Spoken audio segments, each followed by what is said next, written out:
Hey, what's up, guys? What's up? Today, guys, I will present to you the secret of truly rich. So, this is the sixth presentation, guys, the missionary life. Ito ay kwento ni Brother Bo, yung sinulat ni Brother Bo sa Eight Secret of Truly Rich. So, paano ba maging mayaman? Ika nga.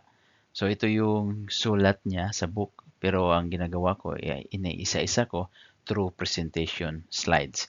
So, now, this is the sixth presentation para masundan natin.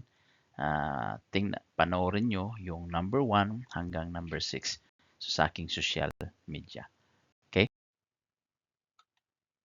Sabi nga, when I finished college, I never got a regular job. I kept on serving and shunned all material things or its pursuit.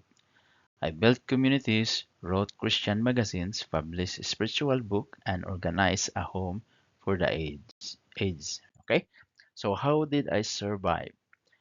May I lay community, light of Jesus, gave me a small salary which was more than enough for a single man with a simple needs. I never bought clothes, wore whatever was given to me, and walked to where I need to go. To make travel easier, I bought a homemade garage assembled with a WW2 Jeep.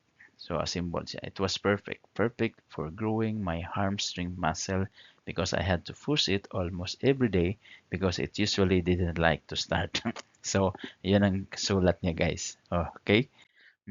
Each day, I live my faith that my Jeep wouldn't explode into a thousand junk pieces all over Itza. So, di ba? Nakakatawa yung journey ni Brother Bo. So, faith that I have enough gas to bring me home each night.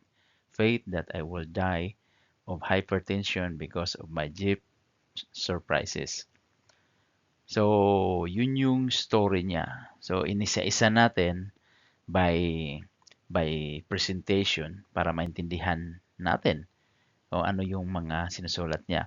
Kung nabasa mo yung Eight Secrets ni Brother Bo, talagang maraming na-amaze, namangha, at maraming na-inspire.